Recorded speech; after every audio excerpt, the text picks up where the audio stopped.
is Indian country today. Esquili, yes, thank you for joining us. I'm Patty Thalahungva. The shooter at a protest in Albuquerque is identified and police tactics are under review. The shooting happened at a protest on Tuesday over a statue of Spanish colonizer Don Juan de Oñate. Stephen Ray Baca was arrested and jailed on suspicion of aggravated battery with a deadly weapon after he shot at protesters. Scott Williams was shot and has multiple wounds to his torso. Baca once ran for the Albuquerque City Council, and he is the son of a former Bernalillo County sheriff. The actions of the police are also being scrutinized. Many in the crowd say they should have acted sooner. The investigation is now being handled by the New Mexico State Police. Land and water sacred to the Blackfeet Nation and critical for wildlife habitat are now protected. A federal appeals court upheld the decision to cancel the last remaining federal oil and gas lease in Montana's Badger 2 Medicine region. The Louisiana-based company Solanex has filed multiple lawsuits attempting to retain the 6,200-acre lease in the region. It's adjacent to Glacier National Park. Many leases that were issued by the federal government in the 1980s have been suspended for environmental and cultural review. Other companies voluntarily retired their holdings in the Badger 2 Medicine region. They noted the rich natural and cultural value, while Solanex filed a lawsuit in 2013 demanding the right to drill. Federal officials canceled the lease in 2016, saying it was improperly issued in violation of environmental law and without required tribal consultation. The company sued again, seeking to overturn that decision, and a federal court reinstated the lease in 2018. Yesterday, the U.S. Court of Appeals for the D.C. Circuit reversed that ruling and canceled the lease.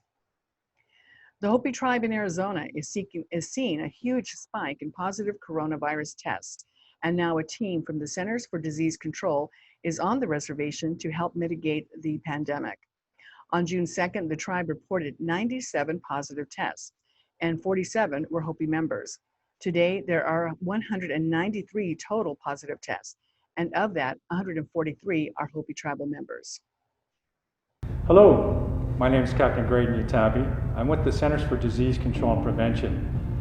We have a team on Hopi that is assisting the tribal leadership and other partners, including Hopi Healthcare Center, to battle COVID-19 on the Hopi Nation. Over the past 2 weeks, the number of people with COVID-19 on the Hopi Reservation has increased dramatically. This is what we know about these new cases. Unlike earlier cases, most of the new cases of COVID-19 appear to have no known history of recent travel outside of the reservation. Transmission appears to be linked to large family gatherings of 10 or more people or extended family gatherings. In March, each of the villages on Hopi started closing to tourists first and then to non-residents. The tribe recently began testing at each village. Chairman Timothy Navanyama is urging the people to stay home, wear a face covering when going out, and to keep a distance of at least 6 feet between people. And now for the latest numbers of COVID-19 in Indian country, let's go to our Washington editor, Jordan Bennett-Begay. Jordan? Yate Patty, Yate Shikisto Shidinaem. We received COVID-19 updates from 6 tribes, including the Hopi tribe that you reported, Patty. And here are the latest numbers from our database. There are 10,256 positive confirmed cases and 418 deaths in the Indian health system. Again, that is a total of 10,256 positive confirmed cases and 418 deaths as of June 17th.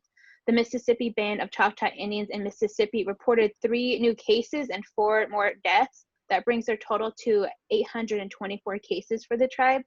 In Oklahoma, the Cherokee Nation reported 35 new cases since we last reported.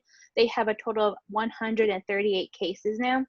In North Carolina, the Eastern Band of Cherokee has an additional 8 cases. This brings the total to 58 cases for the tribe. The White Mountain Apache Tribe in Arizona announced 41 new cases.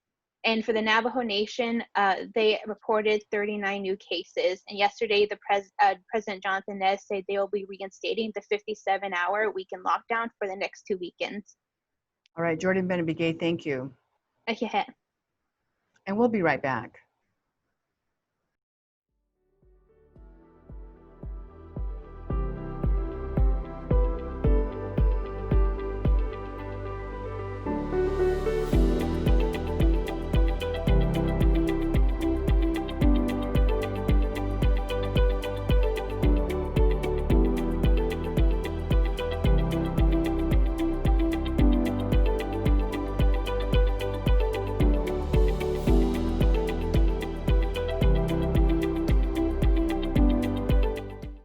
This is Indian Country Today. Welcome back. As the country navigates its way through this pandemic, some states are starting to reopen non-essential businesses such as museums. How have museums fared in this pandemic? Are they getting federal relief aid, or are they struggling to stay afloat? According to the National Congress of American Indians, there are around 236 tribal museums in the country. Joining us today is Roberta Bobby Connor, and she is the director of the Tamastslikt Cultural Institute in Oregon. She's been there since the institute opened in 1998. Thank you so much for joining us, Bobby. Good morning, Tatsmewi. Well, how are things going there at the Tamastslikt Cultural Institute since the pandemic started, here in the country back in March? Well, it's a little bit quiet here because we closed pursuant to our Incident Command and Public Health Authority orders on March 16th, and we are still closed to the public. We have a construction project going on upstairs on the roof, so hopefully you won't hear that today. Okay, so some work is going on outside in the museum, and I think a lot of places are using this downtime to do updates and repairs that they couldn't do or had planned and phased in over time. But so you're making some use of the downtime right now? Absolutely. We're delighted that we have the ability to go forward with repairing the envelope to our facility.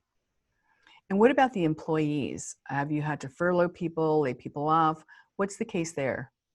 The museum has 18 employees, and none of the employees have been, well, 2 were had no duty hours, and about 10 were working from home or on administrative leave, and a few essential employees were on the property throughout the closure and continue to be. And have you been able to apply for any of the Payment Protection Plan funding? We're a sub-entity of the tribal government, and so the PPP and ERC are not things that we're eligible for. We benefit from the work that the tribe's doing under the CARES Act through the Bureau of Indian Affairs allocation, and we have applied for a number of small grants to offset not only our revenue losses, but other kinds of changes that we're undergoing. One of which is a real challenge for us has been the digital divide. Oh, yes. Well, let's talk about that because, again, it pertains to museums, but it also pertains to all the students who are now having to go online to take classes. But if you don't have good Wi-Fi, then how do you do that? Broadband access on this reservation is an issue. We love our canyons and our valleys, but they have a limited connectivity. Smartphones have connectivity, but it's hard to do work projects and homework on smartphones. It's hard to conduct research and conduct meetings all from a smartphone. So the digital divide, not only broadband access, but having enough laptops. So most of our workstations at the museum are permanent desktop workstations, and having enough laptops to cover those needing to telecommute, and then having connectivity for them to telecommute has been a challenge for us and will continue to be a challenge, which is one of the reasons we're applying for grant support from a number of sources. And are you working with the tribe to change that? I mean, once we talk about life after the pandemic and what can be improved that we've learned through this pandemic experience, are you working with the tribe to figure out a way to bring broadband access, good, strong broadband access to the tribe? And we're talking specifically about which tribal land? So the tribal government, a number of departments of the tribe are working on the broadband access specifically. And then through the Office of Information Technology of the tribal government, as well as through our own operating budget and through grant funding, we're looking at improving the virtual access to our collection, 3D tours, live streaming to classrooms, and other things that are going to be true for us we hope, with support, post-pandemic. It'll be part of the new normal. Okay, and the tribe you're speaking about specifically is the Umatilla Tribe? The Confederated Tribes of the Umatilla Reservation consists of the Cayuse, Umatilla, and Walla Walla peoples. All right. And right now, are you doing any kind of virtual tours with your museum? Are you doing anything like some museums have offered even drive-by tours, bringing pieces of art out or any kind of an exhibit? Are you doing anything like that in this pandemic? No, we have not. We've had no frontline access since March 16th, and we expect that we will be reopening in July.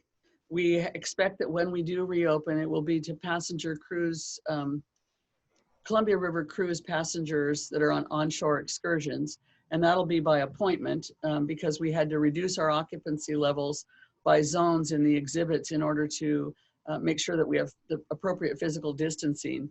And then we had reduced occupancy in our museum store. And probably the last thing to get back to business will be meeting room rentals, because meetings now are authorized indoors on the reservation up to 50 people and outdoors up to 100 people. But the catering and meeting room rentals will probably be the last thing to bounce back. The two things that have been operational have been the museum store's e-commerce site and our ability to communicate with our public through social media, the website, and Facebook. And have you seen an increase in Facebook or social media traffic during this pandemic? Not necessarily. We have pretty good traffic throughout the year, so it's pretty consistent. We're looking forward to communicating with our public about our opening date. We need to set that, but that's going to depend on our supply of PPE, and it's going to depend on our ability to have everything in place that keeps our customers and our staff safe. So what kind of changes can people expect when they come back to the Institute? Are you requiring people, both staff and also visitors, to wear a face covering? Staff in public spaces will all be wearing face coverings. We will encourage guests with disposable mask distribution to wear masks. We will not require it. Our Wild Horse Resort and Casino is requiring masks in the casino property, but we will not require it in the museum. We will encourage it, and we will be monitoring social and physical distancing.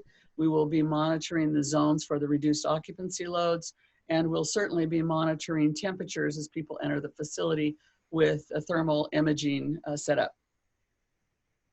And are you know, I imagine there's a fair amount of training that has to take place with your staff, and that would include not just how to implement these kinds of health protocols, but also if you've got a guest who's unruly, who does not want to wear a mask or is coughing and still wants to come in, or anything like that.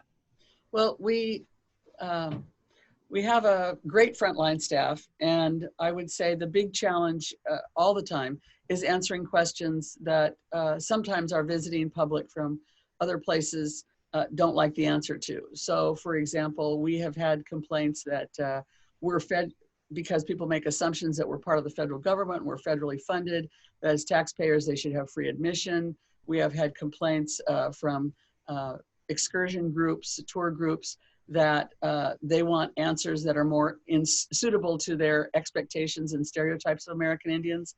And so we deal with issues that are kind of confrontational or conflict-based, that have some tension associated with them fairly often. So I think our staff is good at, one, keeping a sense of humor, hopefully staying calm, and three, making sure that our customers know that we're here to serve them.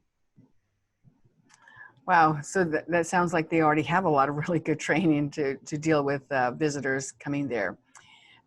Anything else as far as changes go after this pandemic, not just with the visitors, but perhaps with even the types of exhibits to display?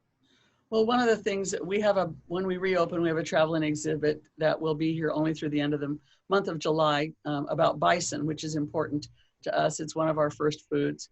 But we also will be, through the website and through live streaming and through virtual tours, be offering, we think, more digitally. We also hope to offer audio tours to visitors that don't require in-person contact, so using their smartphones or using handheld devices to allow them to have a tour that is with our interpretation audibly, but not with a staff person present. We will, of course, have sneeze guards and transactional things that change. We really want to keep our staff safe. The majority of our staff are tribal members, either of our tribe or of other federally recognized tribes. And we have a number of people who are vulnerable to COVID because of conditions that they already have. And so we want to make sure that we keep people safe. We have had, up until yesterday, 0 cases on the Umatilla Reservation residents. And we have 1 case now, as of yesterday, of a tribal resident. But we're hoping to minimize the impact of COVID and continue to keep our people safe, including our employees, by operating in a heightened awareness now and throughout the year. Wow, that's pretty impressive to only have had 1 case so far on the reservation itself. Do you know anything about whether or not the tribe has done contact tracing with that person to see where they perhaps picked up the virus? Or I'm confident that's underway now. We have our Yellow Hawk Health Authority has been on top of this from the very beginning of the announcements. We were closed before the state of Oregon and the U.S., before the U.S. government. We were under essential travel restrictions very early on, immediately. So our tribe has taken every precaution possible. Some of them have had a little bit of controversy. One of the precautions our tribe took was to advise people who operate community sweat houses to please not conduct sweats because of the transmission vehicle through microbes in hot environments. And so we didn't want anything that was conducive to the disease. And so that has been lifted. The travel restrictions have changed, but we still are encouraging people only to take essential travel trips, not for business, not leisure, not recreation.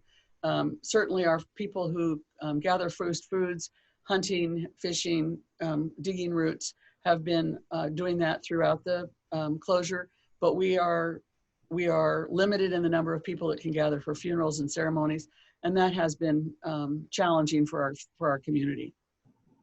Well, as it is for a lot of tribes across the country, it's shown, this virus and pandemic has shown some gaping holes in the structures and even in things like MOUs, understandings with health departments and such. So it'll be interesting to see how we come out from this pandemic and how life has changed and business has changed in, say, a year from now. We've learned a lot, Patty, from this pandemic. One of the things that people may not be aware of, especially for tribes that are on the borders of 2 states, we're always monitoring what Washington's doing as well as Oregon, because our homeland includes both of those states. And we're watching the phases for reopening with both of those states. And we're watching the numbers and the statistics for both of those states in all of the counties that surround our reservation. In addition to that, one of the things you asked about in the future, we hope to do a pandemic exhibit. Our tribe was afflicted with a pandemic that resulted in us killing missionaries in 1847 because of a measles outbreak that killed a very high percentage of our Cayuse population. Other tribal populations were affected as well, but primarily the Cayuse. And one journal notes that there was no one left in the village to bury the dead because everyone perished from that measles epidemic. And so we understand that there are grave consequences to not following these restrictions.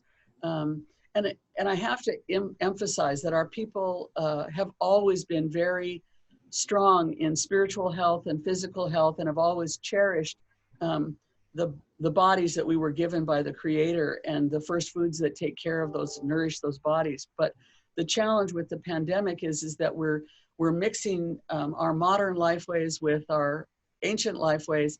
And so one of the great delights is we have very few people traveling right now. And that means that people are home with their families. And for us, one of the things that we're really excited about is that this pandemic throughout the globe has taught us that we can benefit the planet if we can change our human behaviors, and we can affect climate change and the conditions in the ocean and the health of our waters and our air by virtually changing our world to a virtual exchange like this Zoom call right now. Right, and for a lot of businesses who have their people working from home, they're already saying they're going to continue this in some form after, once the vaccine is created and people can, go back to work safely. So that'll be a different change and exciting to see that too. It's important that we embrace that, and I think that our tribe is very interested in keeping the telecommuting going, cutting down on carbon emissions, cutting down on everything we can that doesn't contribute to the health of our planet. The big challenge that we have, though, as I said at the very beginning, is the digital divide. A big issue there. Now, you were also chairman of the board for the National Museum of the American Indians. On a national scale, when you look at tribal museums, are you hearing from other tribal museums and how they're faring in this pandemic? Well, we have been not communicating with other tribal museums since we've been focused pretty much on our own community. But I would say to you, the National Museum of the American Indian has been making a lot of material available, and before and during the post and expected after the pandemic, to teachers and educators throughout Indian country, and to our classrooms that are led by teachers not in Indian country, because the NMAI recognized quite a while ago that everything that people learned in public schools about American Indians was either inaccurate, incorrect, stereotypic, using tropes, or not local. And so you're learning, for example, in the Pacific Northwest, it's not a surprise for us to learn about the Shinnecock or the Narragansett, but no contact or curriculum with our local tribal cultures. And so state governments, state legislatures have been enacting curriculum design models to make sure that we get information about Oregon tribes and Washington tribes in the schools in Oregon and Washington, the same way NMAI has been working to get accurate information into classrooms. Well, a huge undertaking. And yes, for the states who have required that Native American curriculum be taught, then they also need to assign money to that, a budget, so that it can be implemented and not just, on a wish list of things to teach. What about in this time of civil unrest? We're seeing a lot of statues of Confederate soldiers being taken down. And now we're starting to see statues of Christopher Columbus and also maybe a bust. In the Southwest, we're seeing people taking down sculptures of Oñate, who was a Spanish conquistador, colonizer. Some people are saying this is art, we shouldn't destroy the art.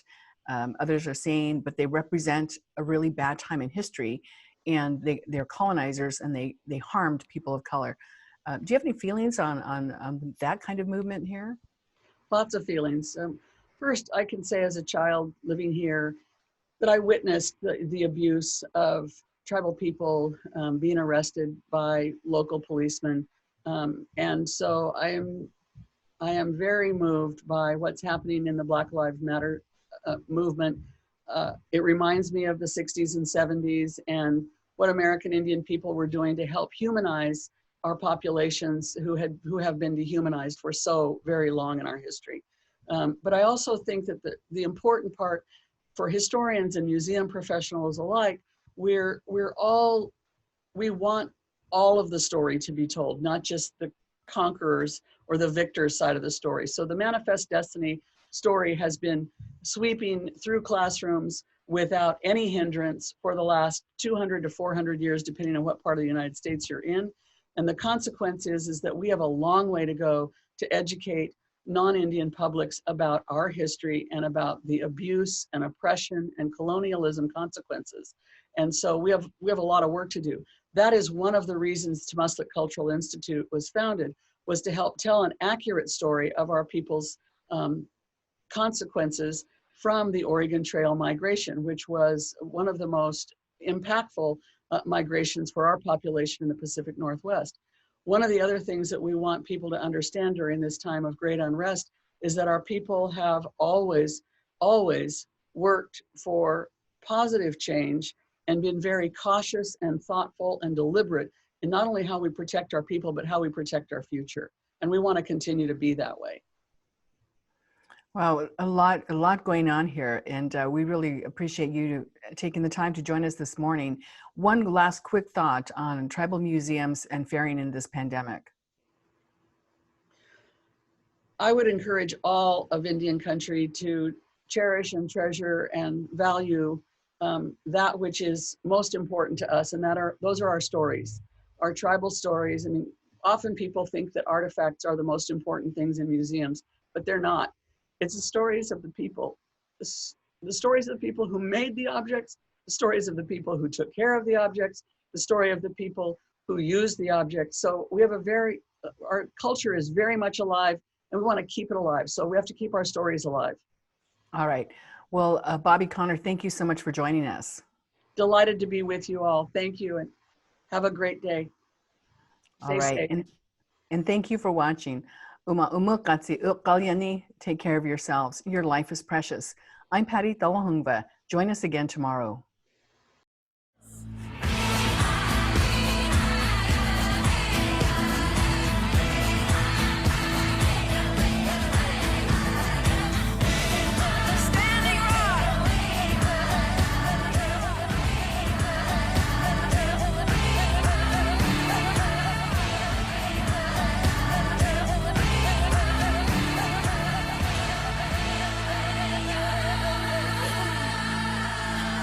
This is Indian Country Today.